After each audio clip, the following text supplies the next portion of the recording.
माजी नगराध्यक्ष संतोषजी पोटपुडे साहेब, नितीनजी, ही स्पर्धा यशस्वी करण्याकरता ज्यांनी मेहनत घेतली ते गावातील माझे सर्वच तरुण सहकारी, सर्व सन्मान्य या स्पर्धेचे पदाधिकारी, गावातील वडीलधारी मंडळी, उपस्थित क्रीडा रसिक आणि मित्रांनो, सर्वप्रथम आपल्या सर्वांनाच देशाच्या 76व्या प्रजासत्ताक दिनाच्या अंतःकरणापासून शुभेच्छा देतो. आपल्या सर्वांचंच आराध्य दैवत बापदेवाच्या चरणी नतमस्तक होतो.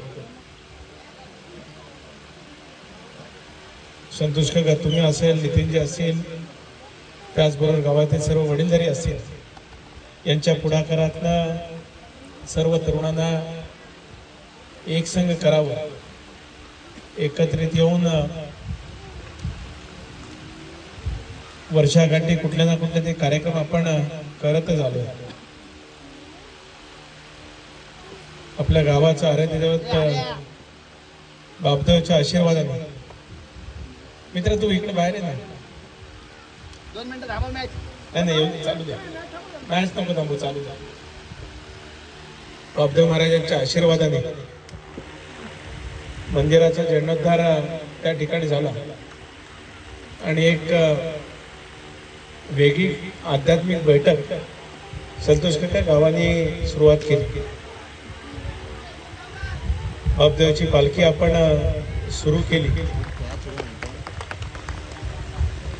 आध्यात्मिक, सांस्कृतिक आणि अशा क्रीडामध्ये कला क्षेत्राला सुद्धा आपल्या गावातील तरुणांना, तरुण भगिनींना कशा पद्धतीने वाव देता येईल याची एक सुरुवात तुम्ही सर्व मंडळींनी केली. मला आठवतं ज्यावेळेस आपण दसऱ्याच्या म्हणजे नवरात्रीच्या नवमीच्या दिवशी आपण पालखी सोहळ्याचं नियोजन करण्याचं ठरवलं, त्यावेळेस माझ्या सर्वच तरुण सहकार्यांनी सुद्धा, गावातील माझ्या तरुणांनी पुढाकार घेतला आणि थोडंसं वडीलधारी हो का नाही करत होते, पण तरुणांनी पूर्णपणाने त्या ठिकाणी सांगितले की नाही, आपल्या असलेल्या आराध्य देवतेची पालखी काढायची.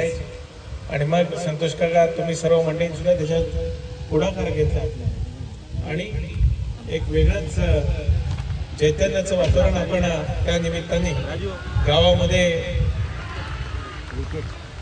निर्माण करण्यामध्ये यशस्वी झालो. सागर बोबडने 2 चेंडूंमध्ये 2 विकेट पटकावल्या आणि दोन्ही बाउंड्रीवर झेल चांगल्या प्रकारे त्या ठिकाणी घेण्यात आले. अष्टमीकर कधी कोणाची विकेट काढतील हे सांगता येत नाही. आता हॅट्रिक त्या ठिकाणी सागर करतोय की नाही, कारण सागर माझ्यासोबत सुद्धा खेळला आहे, पण सीझनवर आम्ही खेळलो, टेनिसवर फारसा कधी मला खेळण्याचा योग आला नाही. पण